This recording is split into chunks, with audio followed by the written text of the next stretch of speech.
What is going on, ladies and gentlemen, and welcome back to another video. Today we have exploring the SCP Foundation, SCP-2935, Oh Death. Now I accidentally deleted this from my watch later. I was looking for it and I couldn't find it. People kept requesting it. I was like, where the hell is it? But yeah, we're gonna watch it today, man. It's been quite heavily requested.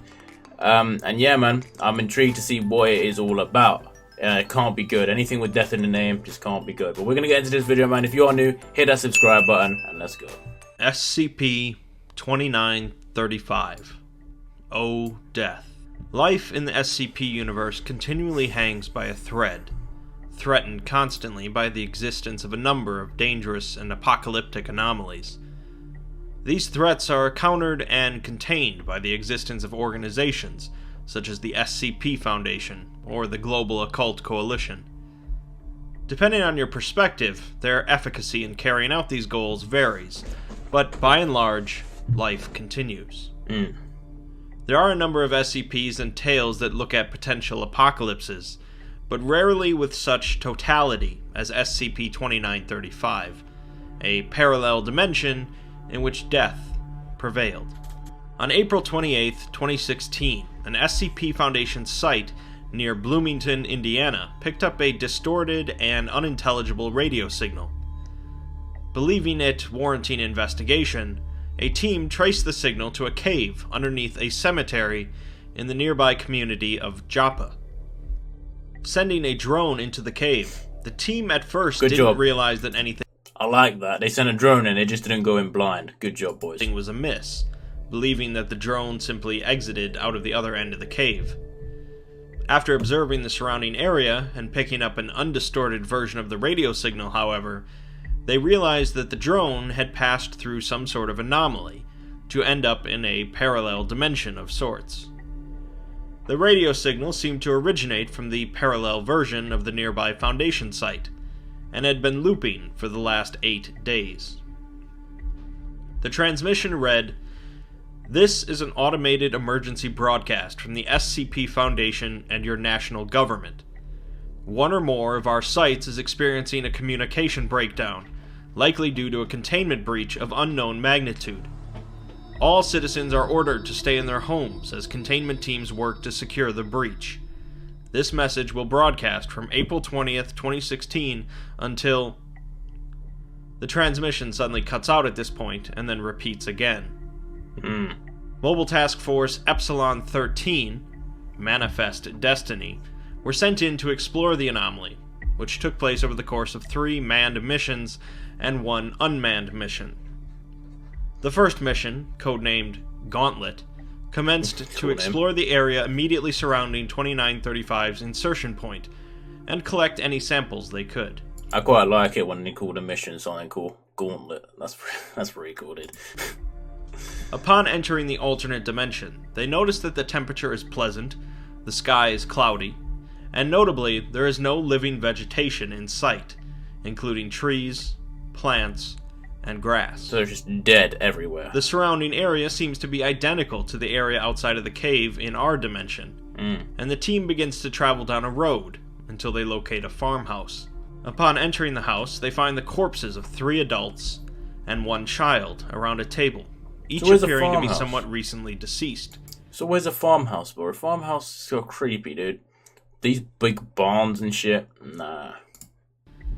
A newspaper on the table, dated April 19th, 2016, seems to be identical with a newspaper from that date from our dimension. A clock on the wall shows it to be the correct time in our dimension, proving that this dimension is fully connected to ours. Yeah, man, it's just a parallel reflection, dude. The team notices that none of the food is covered in mold, despite being left out for seemingly over a week. Because everything's dead, nice. They collect some samples, including taking a laptop and a smartphone, but they finally turn on the television nearby. Most of the channels contain nothing but test signals, but the home shopping network has a live feed, showing 2 corpses and a burnt backdrop. On their way back to the cave, they note that they haven't heard any birds, insects, or car noises, just the wind. Oh man, everything is dead, man. That's where everything, the bacteria's, like the food isn't breaking down, the bodies clearly aren't breaking down. I mean, everything is dead. Not just humans and animals, trees, bacteria, viruses, everything. The samples brought back by the team showed no living cells or microbial life whatsoever, and the smartphone's last message sent talked about a card game, suggesting that whatever caused the owner to die was completely unexpected. The next mission, codenamed Overland, involved the team making their way to the alternate Foundation site that was broadcasting the transmission, and establish a forward camp there. 16 agents from MTF Epsilon 13 were sent through the cave for this mission. Good. And they begin by commandeering several vehicles to aid their traversal. On the way to the site, they note that the roads are fairly clear, as not many vehicles were present at the time of the incident. They see several fires along the way, a few of which are from downed jetliners. They decide to split into two separate teams, one heading into the site itself, and the other going to the off-site server bank. The logs follow the team that goes into the site, and a couple members of the team note that they were at this site during the time when this event occurred. The site is in lockdown status, but they soon turn it off and make their way towards the front offices. They find corpses of individuals they recognize who work at the site in our dimension, although they note that there's no blood, suggesting that it was possibly a disease of some sort.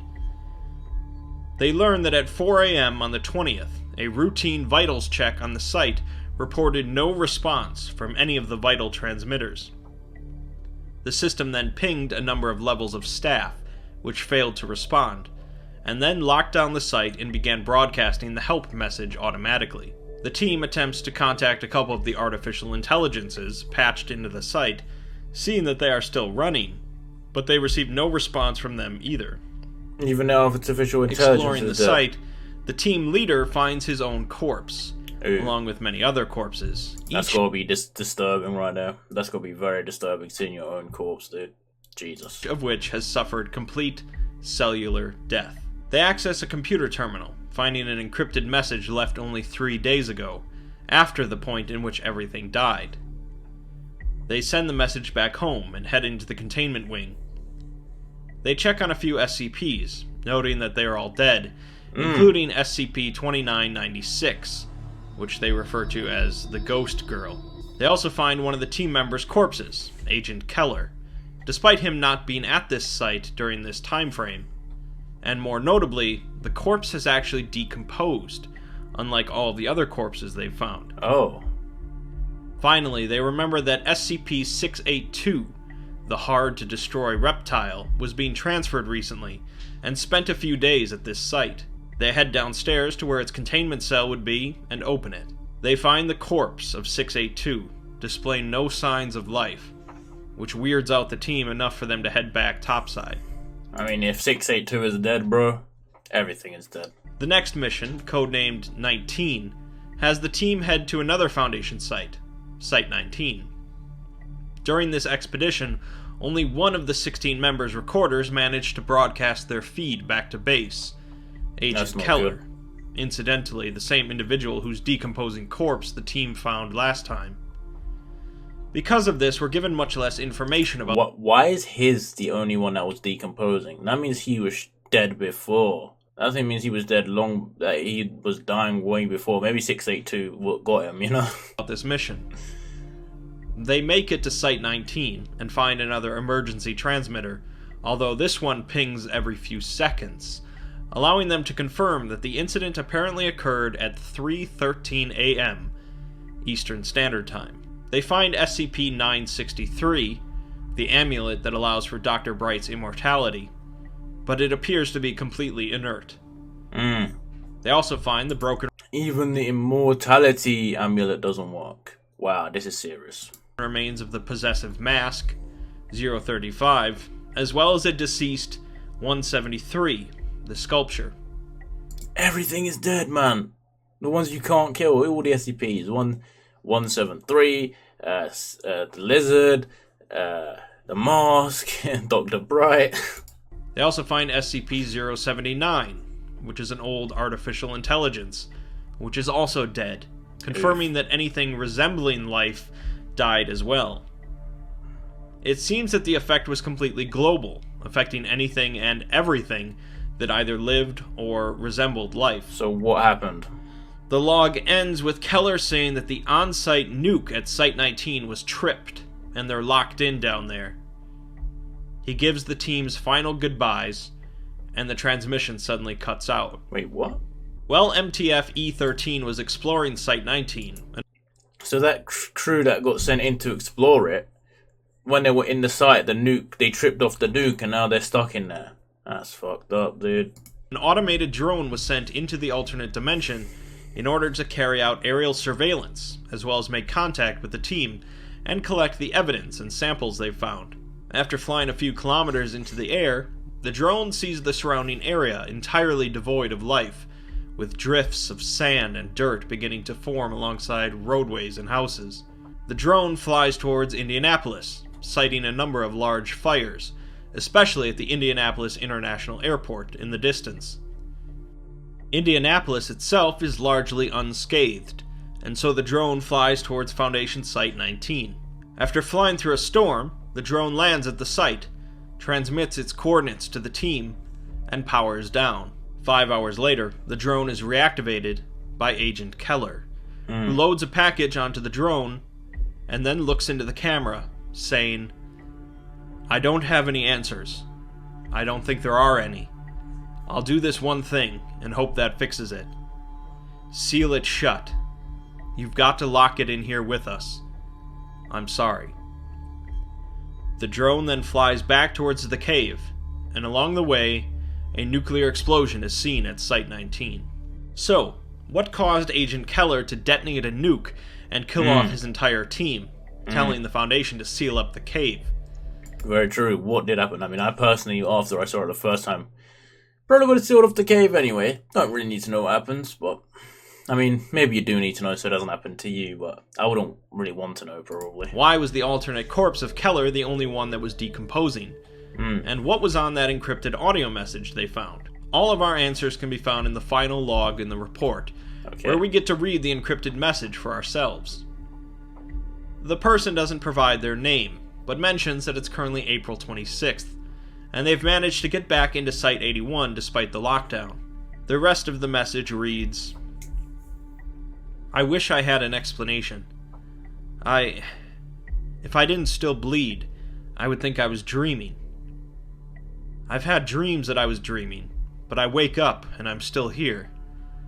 Still here. Alone. And everyone is gone." They sent me to check this signal they had picked up near Joppa, just off of 70. Quick little exploratory mission. I was the closest. I pop in there and find this cave. And on the other side is the world I just left, but it's this one. This is the world I ended up in. The grass, the birds, things dropping out of the skies, and dark things floating in the water. People everywhere, lying where they stood. And the silence. God, the silence. Not even birds or bugs. Just wind. And nothing else.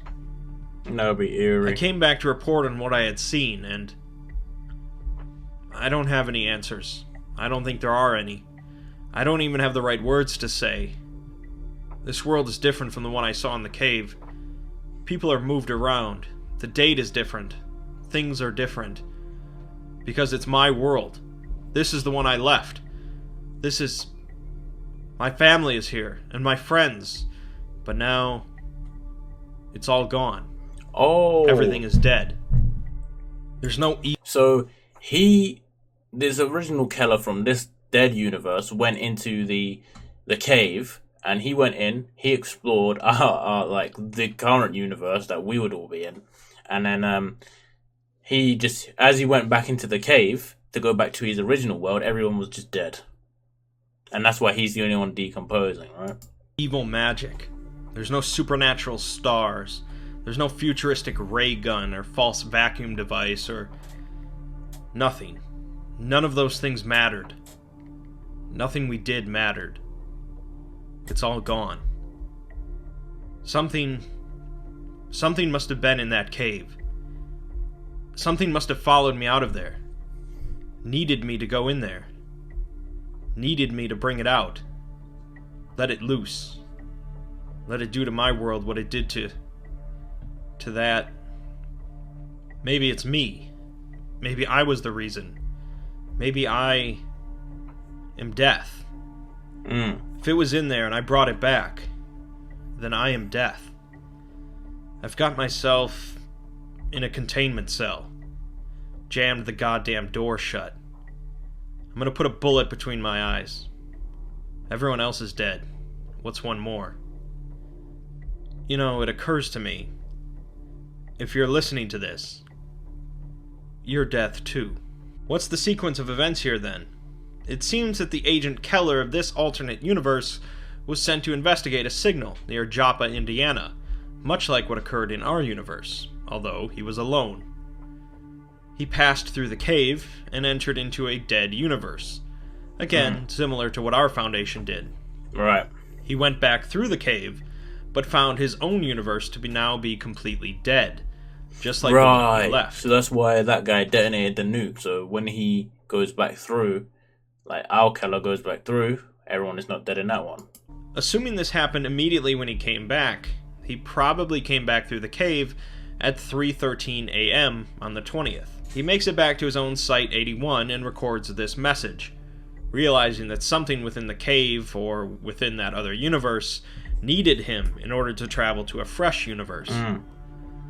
Since he's completely alone in a dead world, he kills himself, and his body decomposes since he still carried living bacteria. Right. The Keller from our universe finds this message and realizes that if they pass back through the cave to their own universe, they'll kill it. To prevent this, he tells the Foundation to seal the cave, and then locks his team in and detonates the nuke. The Foundation seals the cave with concrete and leaves it alone. Good job. We're left with two primary questions then. What exactly is the cause of this universal death? And is it specifically tied to Agent Keller? We can likely rule out some sort of disease or weapon, so it's probably some form of entity. Clearly, this entity has killed more than a couple universes, since the distress signal sent by the alternate Foundation continues to lure new Foundation teams into the cave. If it is an entity, it's certainly among the most powerful in existence. Correct. If not the most powerful, since it's capable of killing not only 682, but everything in existence simultaneously. It's hard to say if it's specifically tied to Keller, since we have limited information, but he is a common thread that we know of. Whether or not this entity of death is connected to Keller is left to your own thoughts. SCP-2935 exemplifies some of the best aspects of cosmic horror, presenting a cold, uncaring situation with no regards to humanity's perseverance or will to survive. 2935 is effective because it reminds us that death could come for us at any moment with no warning. True. And it doesn't really care who we are or what we've done. Maybe it doesn't take the form of a supernatural entity or a universal atrocity, but death is all around us. Fair play. Oh, the Oppenheimer quote. I remember the epic rap battles of history, Thanos vs. J. Robert Oppenheimer. What a great epic rap battles of history. Where are those guys, man? I want more of those. But yeah, man. That's the end of this one. Definitely unique SCP. Definitely very different, man. Happy I checked it out. You guys were requesting this quite heavily. So yeah, definitely a very interesting SCP, man. Definitely very, very different. I mean, I don't know if that guy was linked to all the death, if it was him, or if it was just something weird that gets stuck on you when you go into that dimension and go back to your own. But yeah, luckily for us, that guy realized what was happening and he ended up offing himself. So yeah, good shit there. But yeah, man, this is definitely very creepy SCP. Goes close to the top. Is it 106? No. Is it 610? No. But it's still pretty creepy. But if you enjoyed this video, be sure to leave a like and subscribe, and I'll see you all next time.